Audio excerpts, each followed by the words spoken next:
राधे राधे प्यारे भक्तों, भक्ति रस में आप सभी का हार्दिक स्वागत है। प्यारे भक्तों, 12 जुलाई 3 बुधवार क्या आ रहा है? जी हाँ, एकादशी व्रत आ रहा है। वैष्णवों के लिए यह विशेष व्रत है। तो आइए इसकी कथा का पान करते हैं। युधिष्ठिर ने पूछा, गोविंद, हे वासुदेव, आपको मेरा नमस्कार है। श्रावण के कृष्ण पक्ष में कौन सी एकादशी आती है? कृपया उसका वर्णन कीजिए।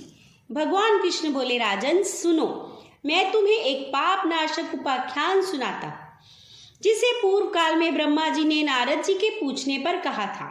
नारद जी ने प्रश्न किया, हे भगवान, हे कमलासन, मैं आपसे यह सुनना चाहता हूँ कि श्रावण के कृष्ण पक्ष में जो एकादशी होती है उसका क्या नाम है, उसके देवता कौन है तथा उससे कौन सा पुण्य होता है? हे प्रभु, कृपा करके यह सब बताइए।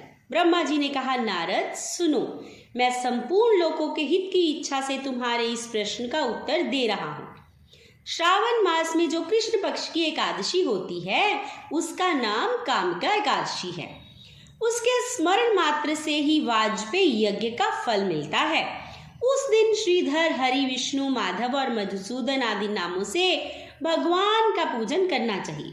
भगवान श्री कृष्ण के पूजन से जो फल मिलता है वह गंगा, काशी, नैमिषारण्य तथा पुष्कर क्षेत्र में भी सुलभ नहीं है। सिंह राशि के बृहस्पति होने पर तथा व्यतिपात और दंड योग में गोदावरी स्नान से जिस फल की प्राप्ति होती है वही फल भगवान श्री कृष्ण के पूजन से ही प्राप्त हो जाता है। जो समुद्र और वन सहित समूची पृथ्वी का दान करता है तथा जो कामिका एकादशी का व्रत करता है वे दोनों समान फल के भागी माने गए हैं। जो ब्याही हुई गऊ को अन्याय सामग्रियों सहित दान करता है उस मनुष्य को जिस फल की प्राप्ति होती है वही कामिका एकादशी का व्रत करने वालों को भी होती है। जो नरश्रेष्ठ श्रावण मास में भगवान श्रीधर का पूजन करता है उसके द्वारा गंधर्वों और नागों सहित संपूर्ण देवताओं की पूजा का फल प्राप्त होता है। अतः पाप भीरु मनुष्य को यथाशक्ति पूरा प्रयत्न करके कामिका एकादशी के दिन श्री हरि का पूजन करना चाहिए। जो पाप रूपी पंख से भरे हुए संसार समुद्र में डूब रहे हैं उनका उद्धार करने के लिए कामिका एकादशी का व्रत सबसे उत्तम है। अध्यात्म विधा प्राण पुरुषों को जिस फल की प्राप्ति होती है उसे बहुत अधिक फल कामिका एकादशी व्रत के सेवन करने वालों को प्राप्त हो जाता है। कामिका एकादशी का व्रत करने वाला मनुष्य रात्रि में जागरण करके ना तो कभी भयंकर यमदूत का दर्शन करता है और ना कभी दुर्गति को प्राप्त होता है। लाल मणि, मोती, वैदुर्य और मूंगे आदि से पूजित होकर भी भगवान विष्णु वैसे संतुष्ट नहीं होते जैसे तुलसी दल से पूजित होने पर हो जाते हैं। जिसने तुलसी दल की मंजरियों से श्री केशव का पूजन कर लिया उसके जन्म भर के पाप निश्चय ही नष्ट हो जाते हैं।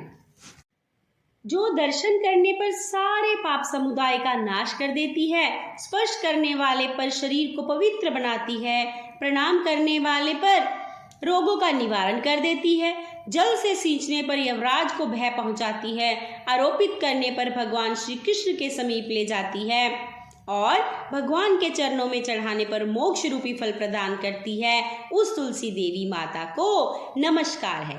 जो मनुष्य एकादशी को दिन रात दीपदान करता है उसके पुण्य की संख्या चित्रगुप्त भी नहीं जानते। एकादशी के दिन भगवान श्री कृष्ण के सन्मुख उसका दीपक जलाना चाहिए। उससे पितृ स्वर्गलोक में स्थित होकर अमृतपान से प्राप्त और तृप्त होते हैं। घी या तिल के तेल से भगवान के सामने दीपक जलाकर मनुष्य देह त्याग के पश्चात करोड़ों दीपकों से पूजित हो स्वर्गलोक में चला जाता है।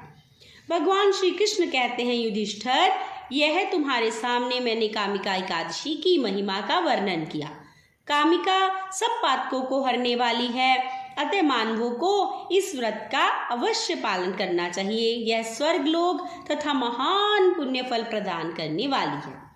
जो मनुष्य श्रद्धा के साथ इसका महत्म श्रवण करते हैं वह सब पापों से मुक्त होकर श्री हरि विष्णु जी के लोक को प्राप्त करते हैं। प्यारे भक्तों, ये थी श्रावण मास की कामिका एकादशी व्रत की कथा। मैं आशा करती हूँ कि आप सब लोग व्रत रखेंगे और नाम जप करेंगे। राधे राधे।